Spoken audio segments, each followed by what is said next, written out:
नमस्कार साथियों, मेरा नाम है मनीष भारती और आप देख रहे हैं संस्कृति आईएएस यूट्यूब चैनल। साथियों, आपने अभी हाल ही में राजकुमार हिरानी और शाहरुख खान की आई हुई एक नई फिल्म डंकी को देखा होगा, आनंद भी लिया होगा। लेकिन आप जानते हैं कि डंकी रूट क्या होता है? यदि मैं कहूं कि डंकी रूट की जो चर्चा है वह आपके यूपीएससी के लिहाज से भी महत्वपूर्ण होने वाला है, तो आप चौंकिए मत, क्योंकि डंकी रूट का जो मुद्दा है वह इंटरनेशनल रिलेशन से जाकर के जुड़ता है। और जीएस का जो फर्स्ट पेपर आपका है इंडियन सोसाइटी और सोशल जस्टिस जीएस का सेकंड पेपर, और थर्ड पेपर अगर बात करूं तो इंटरनल सिक्योरिटी की बात वहां की गई है। इन सभी जगह से जाकर के जुड़ेगा। तो डंकी रूट की असल कहानी क्या है, कहां से इसकी शुरुआत हुई है, इन सब चीजों पर हम विस्तार से बात करने वाले हैं। यदि आपने फिल्म देखा होगा तो बहुत सारी चीजें तो आप वैसे भी समझ ही गए होंगे। एक लाइन में मैं इसे अगर आपको समझाऊं तो इसका सीधा सा तात्पर्य है कि एक ऐसा रूट जो अवैध है, यानी कि जिनके पास जो विदेश जाना चाहते हैं किसी काम के वजह से, स्टूडेंट वीजा लेकर के जाना चाहते थे लेकिन वीजा नहीं लगा, काम के लिए वीजा लगाना चाहते थे लेकिन वीजा नहीं लगा, तो अवैध तरीके से किसी न किसी रास्ते से वह बाकी देश में पहुंचना चाहते हैं भारत से निकल करके। तो यह एक कह सकते हैं कि एक लाइन में इसकी ये कहानी है। अब अगर आप समझिए कि गुजरात के गांधीनगर डिस्ट्रिक्ट से 12 किलोमीटर दूर एक गांव है जिसका नाम है डिंगूचा। उस गांव से इसकी यात्रा एक तरह से शुरुआत होती है। अब जब उस गांव में अगर देखेंगे, आप नेट पे सर्च करके उस गांव की तस्वीर वगैरह देखिएगा, तो उस गांव के दीवारों पे हर जगह आपको यही लिखा मिलेगा कि आपको विदेश ले जाया जा सकता है, फ्री वीजा मिलेगा, वीजा इन 7 डेज लिखा हुआ मिलेगा। ठीक है, तो एक सपने दिखाए जाते हैं इस तरह से कि विदेश में आपकी जीवन स्तर जो है बहुत बेहतर हो जाएगा। और वहां के कहते हैं कि हर घर से कोई ना कोई व्यक्ति जो है वह डंकी फ्लाइट लिया है। ठीक है, या डंकी मारना इसको कहते हैं, कि किस तरह से अवैध प्रवासन पर वह गया है। इन सब चीजों पर हम विस्तार से चर्चा करने वाले हैं। देखिए, themes of SRK is Dunki, what is the dunki route, dangerous path to the American dream. यहां डेंजरस पाथ कहा गया है। एक बात तो समझ में आ गया कि ठीक है, डंकी रूट क्या है, इस पर हम चर्चा करेंगे। लेकिन इसे डेंजरस पाथ क्यों कहा जाता है, क्यों इसे खतरनाक कहा जाता है? कहा जाता है कि नर्क से भी बदतर यह रास्ता होता है, इस रास्ते से अमेरिका पहुंचना, या फिर अमेरिका के अलावा यहां आप यूके की बात कह सकते हैं, कनाडा भी बहुत लोग जाते हैं और कंट्री जाते हैं, लेकिन ये 2-3 कंट्री जो है डंकी रूट इस तक पहुंचाती है लोगों को। चलिए, इस पर विस्तार से हम चर्चा करने वाले हैं।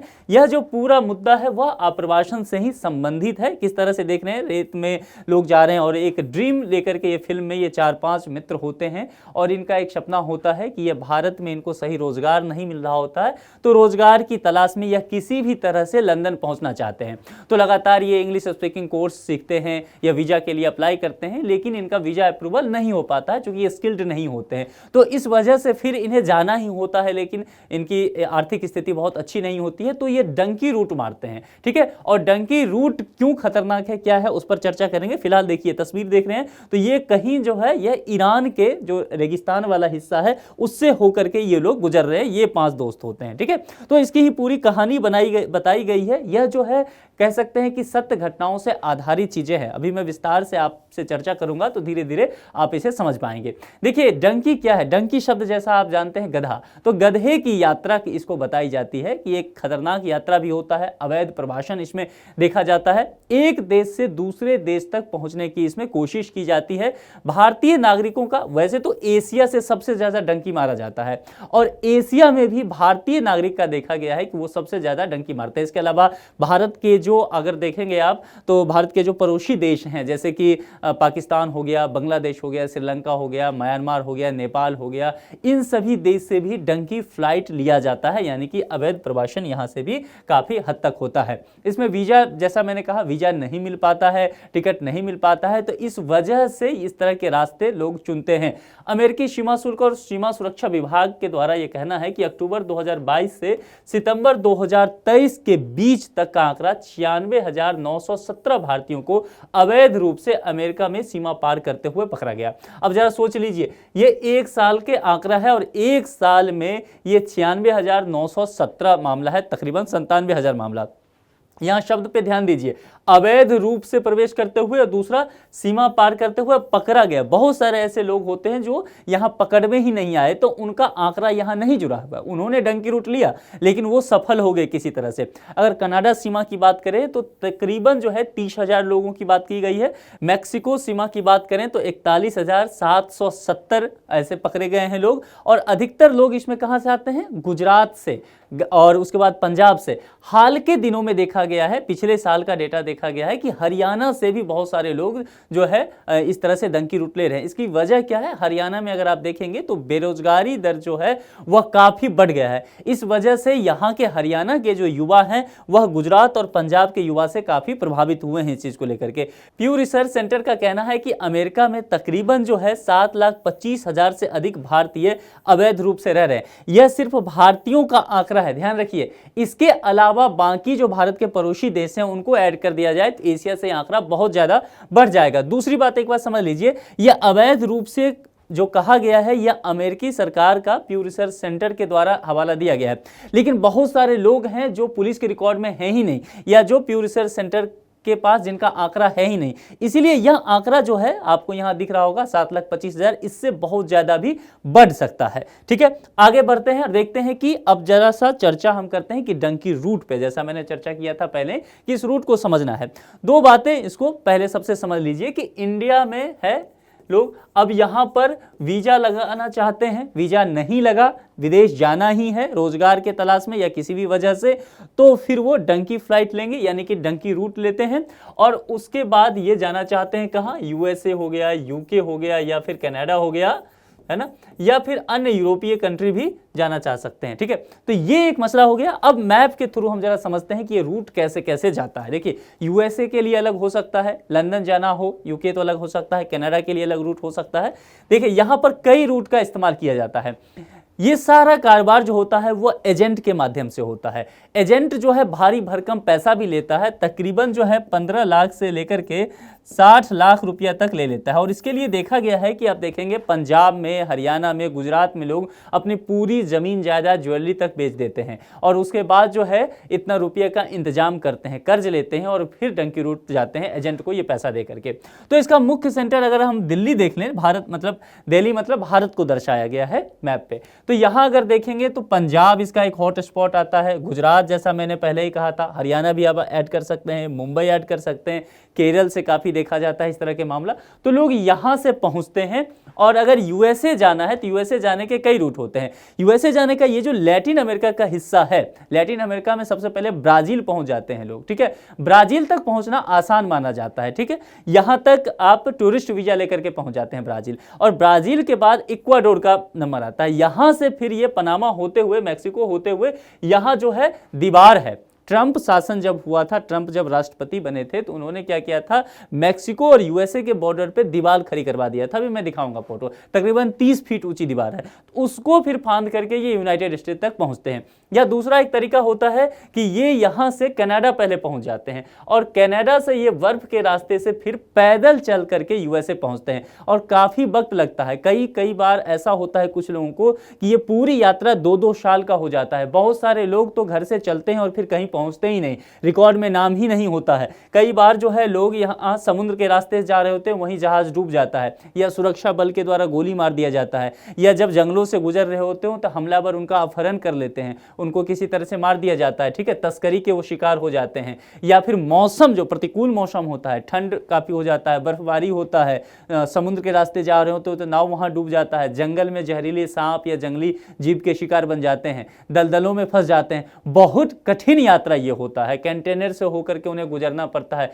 जैसा कि मैंने पहले भी कहा था कि डंकी रूट को कहते हैं कि नर्क भरा जीवन है। यह जानते हुए भी लोग, या तो बहुत लोग जागरूक नहीं हैं इसके लिए, हालांकि इस फिल्म के बाद एक बड़े स्तर पर उम्मीद की जा रही है कि लोग इस चीज़ को के लिए जागरूक होंगे, क्योंकि सरकार बहुत पहले से इन सब चीज़ों को बताने के लिए लोगों का प्रयास कर रही है सरकार कि आप फर्जी जो पासपोर्ट देने वाले लोग होते हैं, एजेंट होते हैं, उसके चक्कर में ना पड़े और डंकी रूट का सहारा ना ले। तो इस तरह से एक मैप यहाँ से इस्तांबुल होकर के भी जाता है और फिर वहाँ से आप देखेंगे वो पनामा होते हुए फिर यहाँ मैक्सिको होते आपको यूनाइटेड स्टेट ले जाने की एक कोशिश यहाँ से की जाती है। दूसरे मैप के थ्रू समझिए, जैसा मैंने कहा आपको कि यहाँ ब्राजील और वहाँ से फिर इक्वाडोर। इक्वाडोर जो है बहुत अच्छा जगह माना जाता है, क्योंकि इक्वाडोर की स्थिति क्या है कि यह बहुत सारी कंट्री के लिए वीज़ा इसके देता ही नहीं, मतलब ज़रूरत ही नहीं है।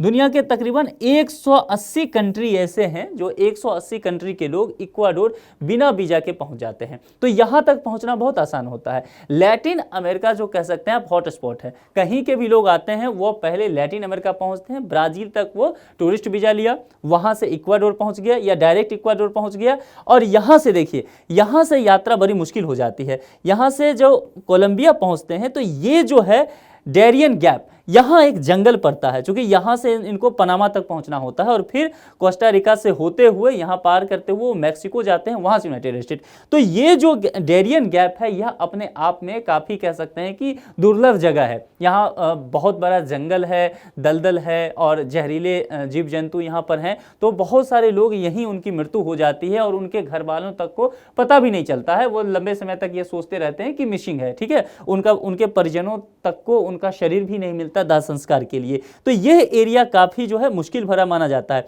यहां से जो लोग बच जाते हैं, यदि जिंदा बच गए तो वो पनामा तक पहुंचते हैं, ठीक है, और उसके बाद यहां से कई बार ये रास्ते से गुजरते हुए पैदल जाते हैं, ट्रेन से जाते हैं, और ये सब चीजें जो है पुलिस के नजर से बचते हुए कई देशों के बॉर्डर को देखिए यहां से पार करना पड़ेगा। और ये सब चीज होता है अवैध तरीके से। कई बार कस्टम वाले को पैसा दिया जाता है, पुलिस वाले को पैसा खिलाया जाता है, और ये सब यहां से गुजरते हुए मैक्सिको पहुंचते हैं। और जब मैक्सिको जाते हैं तो जैसा मैंने कहा कि बॉर्डर पे एक दीवार बना दिया गया है, उससे जंप करना होता है, उसके बिना ये चीजें नहीं हो सकती है।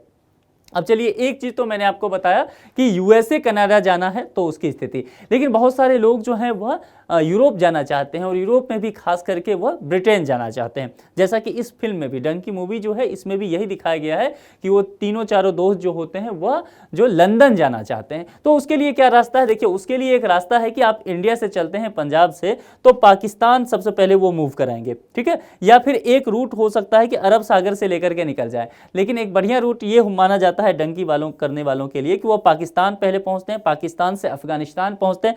अब जरा यहां पर सोचिए कि भारत से पाकिस्तान आपको अवैध रूप से बॉर्डर क्रॉस करना है। अब जरा समझ सकते हैं, अपने आप में ही सुन के ही कितना सहम जाएगा आपका मन कि गलती से आप यहां पकड़े गए तो आप यहां टेररिस्ट घोषित कर दिए जाएंगे पाकिस्तान में, और फिर पाकिस्तान किस तरह से जुल्म करता है उन लोगों पर यह बताने की जरूरत नहीं है। वैसे भी वो गलत तरीके से घुसपैठ ही कर रहे होते हैं दूसरे देश की सीमा में, तो जो कि अवैध है, इलीगल है, तो उसके साथ वही ट्रीट करना चाहिए।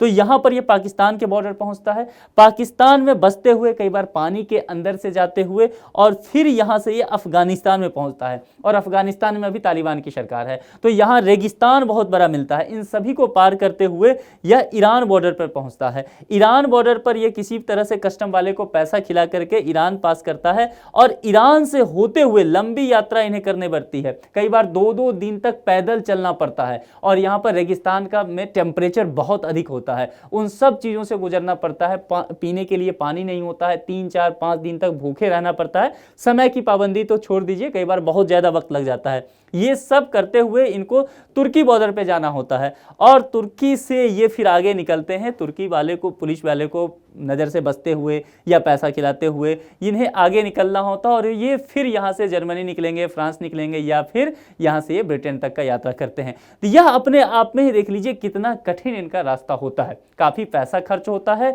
और फिर शरीर की जो समस्या होती है, जिस तरह की कई बार ये लोग जो हैं मानसिक बीमारी के शिकार हो जाते हैं। अगर उस देश पहुँच भी गए तो वहाँ पर संभव है कि इन्हें जेल में रखा जाए, लंबे समय तक जेल में रखा जाता है।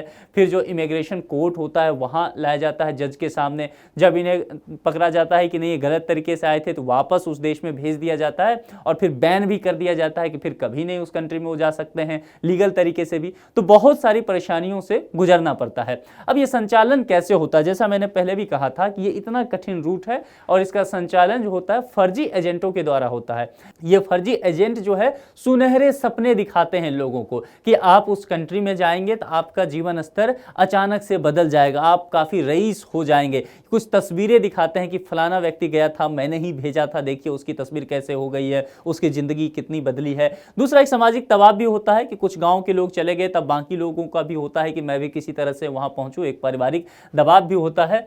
तो यहां पर समझिए, जैसा मैंने कहा कि अगर अमेरिका जाना है तो Latin America, Panama, Ecuador, Costa Rica और निकारागुआ, कोलंबिया, ये सबसे ये एजेंट जो है ये फिक्स करता है। कई बार ये एजेंट ही धोखा दे देता है, पैसा ले लिया और फिर आपको एक बॉर्डर पार करा दिया और छोड़ दिया। उसके बाद आप भटकते रहिए, किसी देश की पुलिस पकड़ लेगी आपको, या फिर आगे का जो एजेंट है, कई एजेंट इसमें लगा होता है, वह आपकी सही से मदद ना करे, यही तस्करी में शामिल हो जाए, अपहरण करवा दे, आपका लूटपाट करवा दे। तो ये समस्या यहां से बना हुआ रहता है। ठीक है, तो देखिए किस तरह से से लोग जो है यहाँ पर अवैध रूप से जा रहे हैं और पानी से होकर के गुजरना पड़ता है। और ये तो कुछ भी नहीं है, बहुत ज़्यादा दलदल से, नर्क रूप से, इतनी गंदगी से गुजरनी पड़ती है, फिर भी लोग इस तरह का रास्ता चुनते हैं।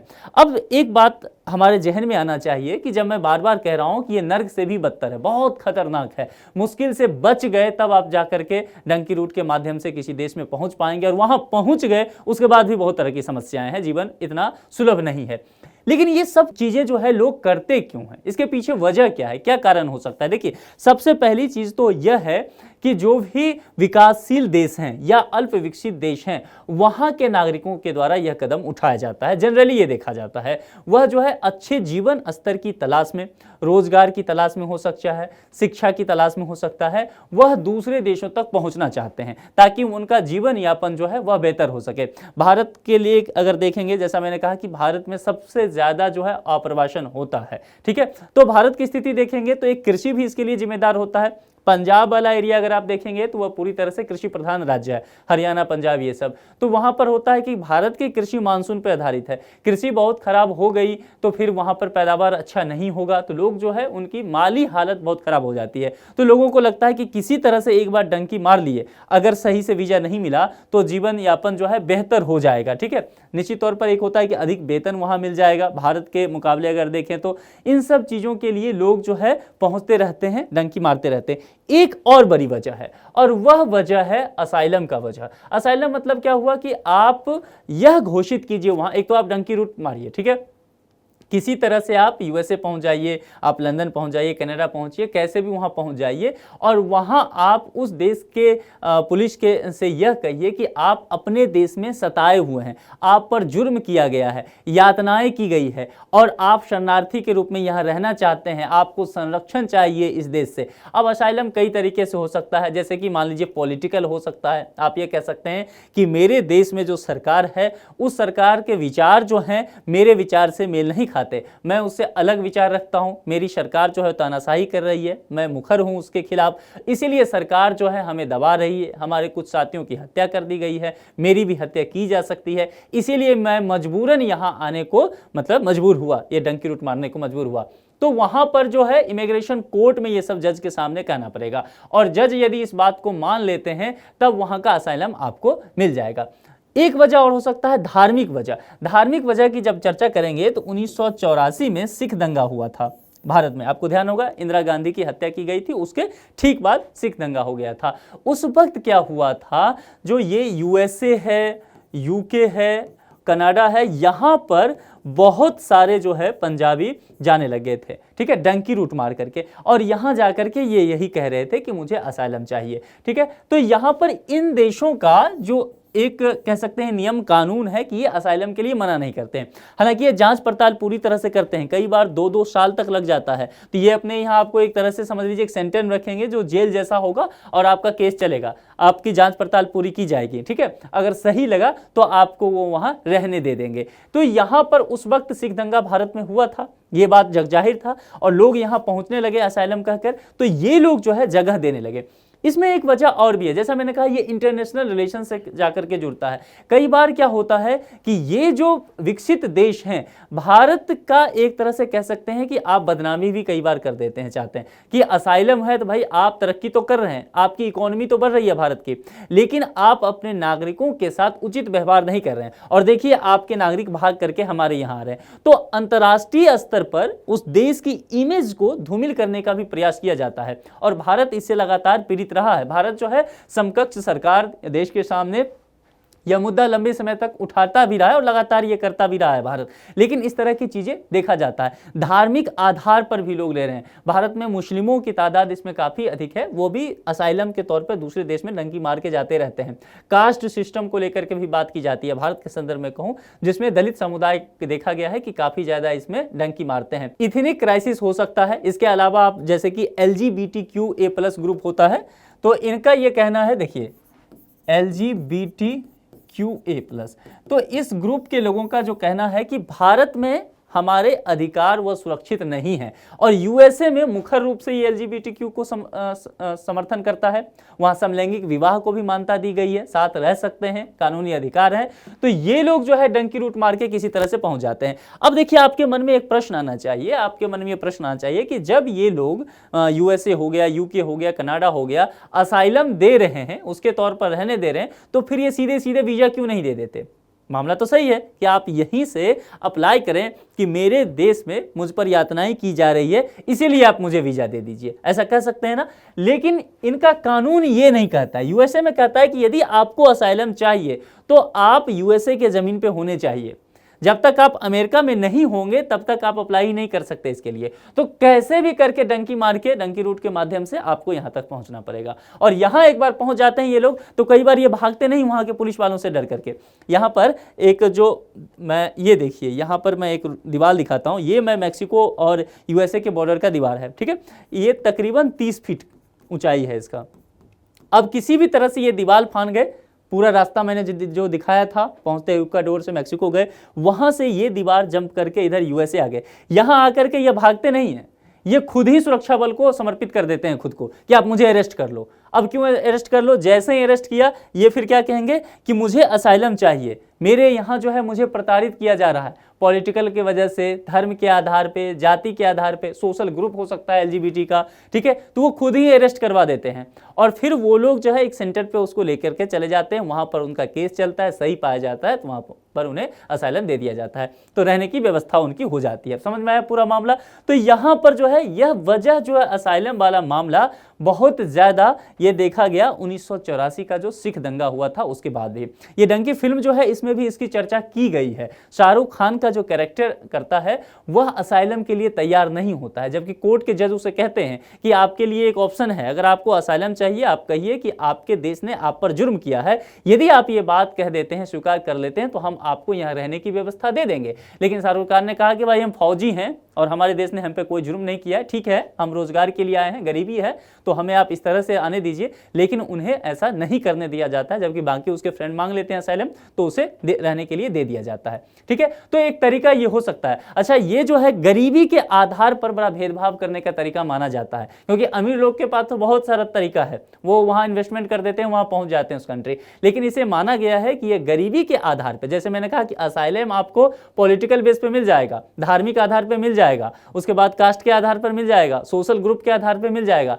लेकिन आप कहेंगे कि चलिए फिर गरीबी के आधार पर भी हम असाइलम दे दीजिए कि हम बहुत गरीब हैं अपने देश में, हमारी माली हालात बहुत अच्छी नहीं है, ये नहीं मिलेगा, गरीबी के आधार पर नहीं मिलता है। तो इसीलिए विकसित राष्ट्रों का इसे एक भेदभाव जो है पूर्ण नीति कहा जाता है। इसको आप ध्यान रखिएगा, इंटरनेशनल रिलेशन। और कई बार दो देशों के बीच जो है यह रिश्ता भी इस वजह से खराब हो जाता है। अब इसमें खतरे क्या क्या हैं, हमने पहले ही बहुत सारी चर्चा किया है कि आपको अगर वहां पकड़े भी गए, पहुंच भी गए, तब भी जेल भेज दिया जाएगा, आपको वापस से उस देश भेज दिया जाएगा, आपको बैन कर दिया जाएगा, जंगलों के सहारे से होकर के गुजरना पड़ेगा। देखिए यहाँ ऑफिसर इन लोगों को अरेस्ट कर लिया है, किस तरह से रेगिस्तान में चलना पड़ेगा, दीवारें हमने आपको पहले ही दिखाए। सेंटर में अगर पकड़े गए तो यहाँ पर आपको रखा जाएगा, कई बार तस्कर आपका अपहरण कर लेते हैं। जनवरी 2022 की ये घटना है, केस स्टडी है, इसको देखिए। वहाँ पर क्या होता है कि कनाडा के बॉर्डर से होकर के जो एजेंट है उन्हें कनाडा के बॉर्डर तक कुछ लोगों को पहुँचाते हैं। 4 भारतीय रहते हैं, एक परिवार दरअसल रहता है, और वो लोग वहाँ से पैदल यूएसए के बॉर्डर में एंट्री चाहते हैं। तो उन्हें नहीं पता होता है, जानकारी नहीं होती है कि कनाडा में अभी मौसम कैसा हो सकता है, बर्फबारी होता है, काफ़ी ठंड रहता है वहाँ, और इस वजह से 4 लोगों की वहाँ पर मृत्यु हो जाती है। यह केस अपने आप में बहुत ज़्यादा हाईलाइटेड हुआ था और ये डंकी रूट से ही संबंधित था। अब यह है कि इसको रोकने के लिए क्या क्या प्रयास किए जा रहे हैं, इसे समझिए।